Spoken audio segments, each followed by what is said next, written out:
Grace and peace, family. Hey, listen, welcome to what, episode 3? Episode 3. I just wanted to make sure it's Yes, episode sir. 3. I'm about to mess it up. All right, episode 3 of our, trial run, so to speak, of our Champs Corner podcast. Everybody keeps asking me, is this the actual podcast? It's not the actual podcast. We're just trying to see what it's like to do it. But this is our, yeah, I think so. This is our Black History Month installment as we highlight the African saints.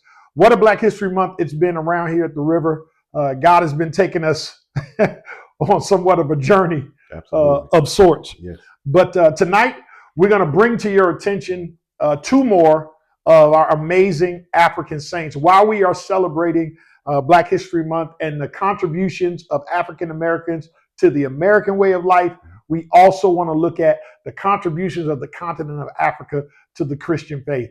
So much to be debunked, so much to be talked about as we talk about the Christian faith, but we're going to just highlight some of those people who contributed greatly to the faith that we believe, contributed greatly to our formation. Elder, who we got tonight? Okay, so tonight we have a twofer.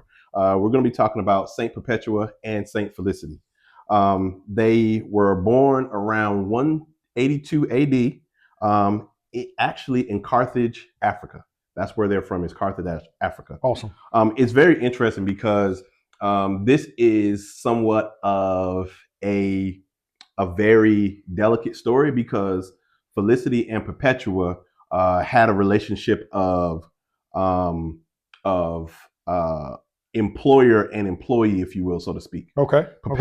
Felicity, was Perpetua's servant. She worked for Perpetua's family. Awesome. And so in this type of dynamic, what you have is Felicity grew up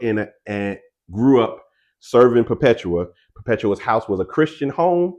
Her father was pagan, but her mother was Christian. Wow. And so she grew up in a Christian home.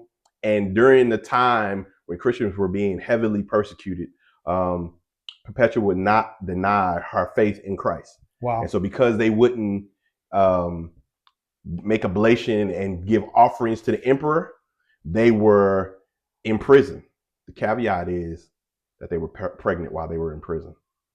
So wow. Perpetua delivers her baby while she's in prison. Felicity had her baby right before they went to prison.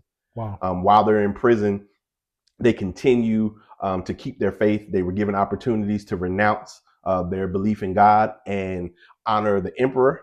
They refused. And ultimately, it led to them being put to death. They were put out in the arena during a time where they would have those gladiator events, and sometimes they would release wild beasts to kill the people.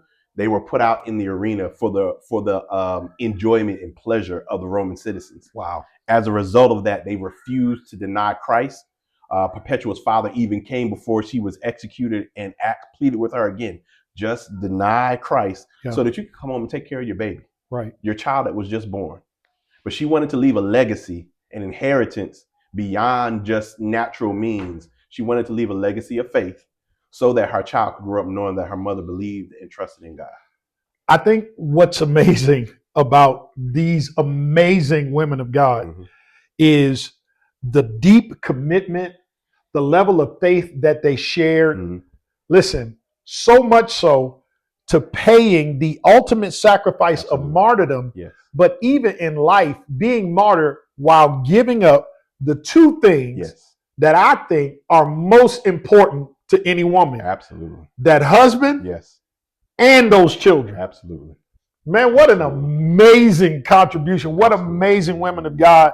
Just to see the women of the ancient faith, their commitment, their love, their dedication, their loyalty to God is absolutely amazing. That's an incredible highlight. Yes, incredible highlight. Yes, sir. Listen, so look, this is what we've got for you this week. And listen, I'm almost speechless at the amazing sacrifice of Saint Perpetua and Felicity as their contributions to the Christian faith, their stance for God, their stance in their holiness and their faith all the way to the end. So thank you for joining us. I hope we said something today, or you heard something that maybe you didn't hear before. But go ahead and Google their names, look them up, see if you can study a little bit more about them. But one thing we can learn from their life is being faithful unto death. Absolutely. That's a real thing for the early church. Hey, listen, God bless you. We love you. We'll see you next time. See you soon.